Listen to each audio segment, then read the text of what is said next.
Bonjour tout le monde, bienvenue sur ma chaîne Makoko Matatou. Je suis Christelle Djantou, Lomoki de niveau 4 à l'école initiatique Kimuntu, école initiatique d'élévation de conscience.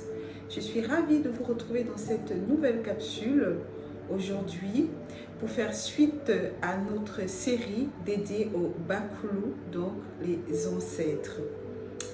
Il est vrai que j'ai mis un petit moment avant de donner suite aux vidéos que j'avais déjà commencé il y a quelques mois avec vous. Mais pour tous ceux qui suivent les actualités de l'école, vous savez qu'on revient d'une retraite qu'on a vécue en Bretagne. L'école a fait honneur à cette magnifique région où je vis en France et l'initiation des maîtres totémiques s'est passé en terre bretonne. Donc cela m'a demandé beaucoup de temps pour recevoir, pour que l'événement se passe dans les plus bonnes conditions. Donc ce qui a été fait, la RIC a été magnifique. Matondo Bakulu, Matondo à l'école initiatique Kimuntu, Matondo à notre Ntumwa, Ntwadi Kimbazi, big up à Papa Ounas, notre cher papa qui est toujours caché, qui n'aime pas trop se faire remarquer dans les... Je tiens aussi à dire Matondo à Maman Simo, avec qui on a travaillé pour mettre en place cet événement. Et je tiens à dire un grand merci à tous les Mpangi qui ont honoré de leur présence à cette RIC Bretagne 2024. Malgré les obstacles, malgré tout ce qui a été mis en place pour que cela ne se produise pas, par la grâce des Bakulu et de la source unique Mama Wandombi, tout s'est merveilleusement bien passé. Les énergies sont encore présentes et c'est un bonheur absolu. Je suis donc ravie de vous trouver dans cette nouvelle capsule aujourd'hui où effectivement nous allons démarrer cette série dédiée à la succession. Série qui fait suite aux capsules précédentes que nous avons démarrées sur les Bakulu, donc les ancêtres. C'est quoi le but? Le but est de remonter notre histoire, l'histoire de l'humanité, afin de permettre à chacun d'entre nous de comprendre les enjeux, de comprendre les profondeurs sur les alliances que nous avons faites, que nous continuons à faire avec les règnes qui ont permis notre incarnation sur Terre. Ensemble, nous allons explorer chaque étape évolutive de tous ces règnes qui nous ont permis de nous incarner dans cette réalité terrestre.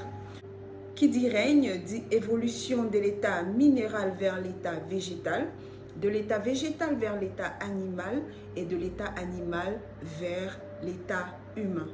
Et ainsi de suite, nous allons grandir parce qu'après l'humain, bien sûr, on va retourner vers les ancêtres, donc vers la connaissance approfondie sur les Bakulu. C'est donc avec plaisir que nous commençons notre voyage avec la première dimension, celle des minéraux, donc les pierres. Encore appelées Tadi à l'école initiatique Kimuntu, dont le pluriel Matadi. Tadi est un mot de la langue Kikongo qui renvoie à pierre et cristaux. Ce mot sacré peut être décomposé en deux parties. La première partie Ta et la deuxième partie Adi, qui nous renvoie à la cristallisation de la conscience, de la lumière et de la parole. Comme mentionné dans mes précédentes vidéos, nous avons compris que nous vivons dans une réalité à 15 dimensions. La première, la deuxième, la troisième, la quatrième, la cinquième, la sixième, la septième, ainsi de suite jusqu'à 15. Et nous avons également vu que l'être humain, nous les humains, nous vivons actuellement dans la troisième réalité. La troisième réalité qui vraiment n'est pas notre réalité parce que nous sommes réellement les êtres de la quatrième dimension qui avons chuté à la troisième. Ça, il y aura une capsule spécialement dédiée à la raison de cette chute. Pour rester dans le contexte de notre capsule, nous allons parler de la première, la deuxième et la troisième dimension.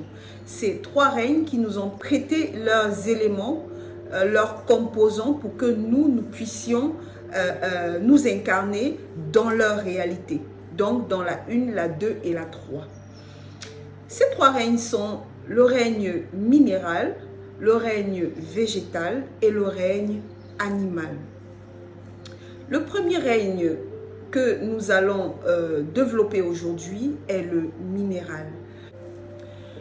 Le minéral est ce règne magnifique avec des consciences extraordinaires, des êtres vraiment généreux, attentionnés, qui dans des anciennes alliances faites avec nos ancêtres ont accepté de nous prêter leur énergie, leur conscience pour qu'on puisse expérimenter la vie sur Terre. Les éléments avec lesquels les minéraux ont accepté de faire alliance avec les humains, donc qui nous ont prêté, on va retrouver le calcium, on va retrouver le phosphore, on va retrouver le potassium, on va retrouver le sodium, on va retrouver le magnésium, on va retrouver le fer, le zinc, le cuivre, l'iode, le sélénium, le manganèse, le chlore et d'autres éléments. Donc, tous ces composants que je viens de vous citer sont indispensables pour la vie de l'humain sur Terre. Un humain qui manque ou qui a une carence en un de ces éléments peut facilement perdre la vie. Ce qui nous permet de nous réveiller et de nous activer la conscience de ces alliances que nous portons en nous. On a souvent tendance à croire que comme ça ne parle pas ou comme ça n'interfère pas avec nous directement, ça n'existe pas. Tous ces règnes sont conscients. C'est des règnes qui réfléchissent. Il n'y a pas que l'homme qui réfléchit sur Terre. Tous ces règnes réfléchissent. Il y a des êtres et des consciences derrière. Ils sont intelligents. D'une intelligence au-delà de ce que l'humain peut imaginer. Mais, comme on dit souvent, plus tu es grand, plus tu es humble parce que tu connais ta grandeur. Quelquefois, l'humain a besoin, même pas quelquefois, hein, je pense qu'on a complètement zappé, on est complètement passé à côté de l'essentiel, à côté de ce qui nous... de ce qui nous anime à vivre. Et on s'est focalisé principalement sur ce qui nous anime à nous détruire. Pour faire un récapitulatif à cette présentation, nous allons comprendre que le règne minéral nous a prêté ses consciences pour expérimenter la vie tant physique que métaphysique. Dans la vie physique, nous avons cité les éléments qui nous permettent d'incarner le corps matière que nous sommes. Et dans la vie métaphysique, la tradition Congo nous enseigne que nous avons 12 pierres sacrées, donc 12 consciences sacrées qui régissent notre quotidien de manière invisible, de manière psychologique, de manière spirituelle et de manière initiatique. Les 12 pierres de la tradition Congo que vous avez en visuel nous permettent d'expérimenter la vie dans l'univers subtil. Il est important d'aligner ces corps. Tant que ces 12 corps ne sont pas alignés en nous, tant que ces 12 pierres ne sont pas expérimentées par nous, l'homme reste instable. Il est impossible pour un être humain d'expérimenter la vie s'il n'est pas en connexion avec ses 12 consciences. D'où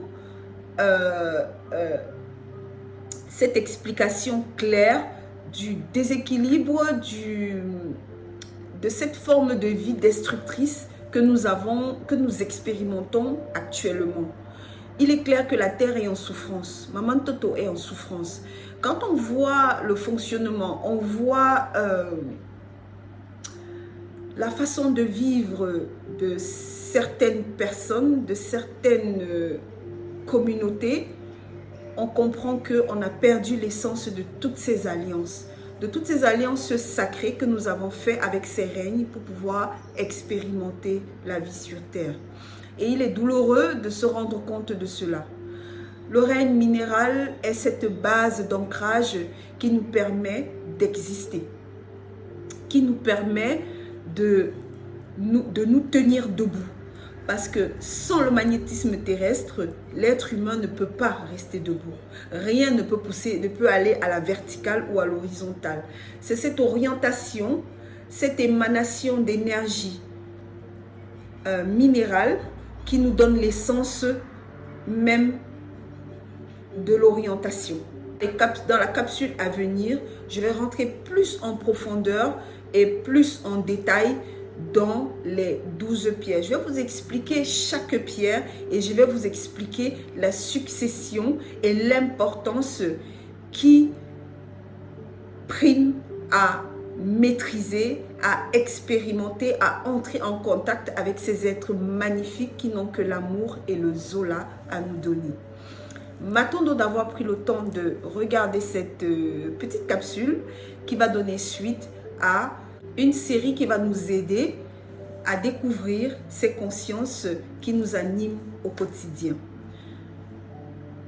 L'école initiatique Kimuntu nous propose des initiations pour dialoguer, pour ouvrir les portails à ces univers que nous avons complètement perdus aujourd'hui. Et je dis un grand matondo à notre Ntumwaswadi Kimbazi qui s'est incarné dans cette terre pour nous permettre de vivre ces expériences extraordinaires, qui nous permet de nous réveiller de ce coma dans lequel nous avons été plongés. Matondo à vous, portez-vous bien, à la suite.